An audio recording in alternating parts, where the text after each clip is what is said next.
The new mayor and council will be sworn in this Wednesday, and more than half of them have vowed to get rid of blanket rezoning.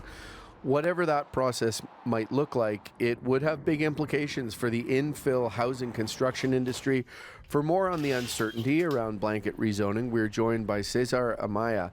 He's the principal and CEO of Amaya Design, which has several housing projects underway throughout the city. What has it been like to hear mayoral and council candidates promising to get rid of blanket rezoning through the election? Well, it's really put a lot of uncertainty in the community. I'm not just speaking from the builder or developer side, but really in all of Calgary, just not knowing what's coming. Well, we'll find out, I suppose, soon enough. What projects do you have in the hopper right now, like at various stages where this uncertainty might affect you? Well, there's a few projects that are already going through the city at different stages in the development permit process. But we also have some projects that are just coming in right now where people have maybe bought a piece of land that right now is zoned for a multifamily project, but we don't really know what's going to happen. So really, depending on what stage the project it's at, it could be affected in many different ways. Right. So what are the kinds of conversations you'd have then about that when there's a piece of land that has a current,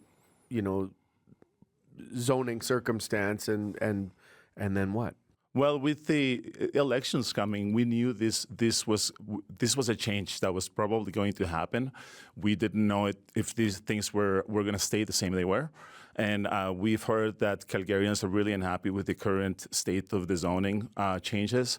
So we knew that potentially were at least going to be several changes coming to the current zonings. So when somebody was looking for a piece of land in the last few months, I think that just not knowing what was going to happen created some uncertainty, and it really kind of slowed things down from a developer perspective, in my opinion. Right. Knowing that this kind of community kind of swell of frustration and objections to the rezoning and that an election was coming, like as you say, you can kind of see a change on the horizon.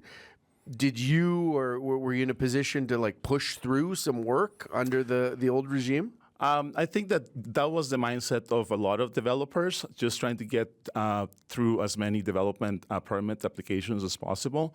And yes, I did see some push for that, but I also saw the opposite, where I could see a slowdown and people just kind of waiting to see what would happen next. Okay, so Bowness, we mentioned that you and I went, you were part of our walking show there, looked pretty drastically changed already in the spring in June when we were there. Would you say blanket zoning has already done the brunt of what it was meant to do? I think it has. I mean, it was a tool that was implemented because there was a crisis, and we are in the middle of that crisis. That hasn't changed. It wasn't a perfect way to maybe approach it, but it was a necessary change. And it has definitely changed some communities, and I could see why there's some feedback that has been negative from the communities. But it has done what it was supposed to do, which was provide some needed housing in the city. Now we have an opportunity, I think, to tweak what that looks like and hopefully make it better, more responsive to what people are looking for in their communities. And just think of the change as a more holistic approach to redevelopment for the whole city, not just for right now because we're in the middle of a crisis, but something that actually is listening to the city and what it needs in the generations to come.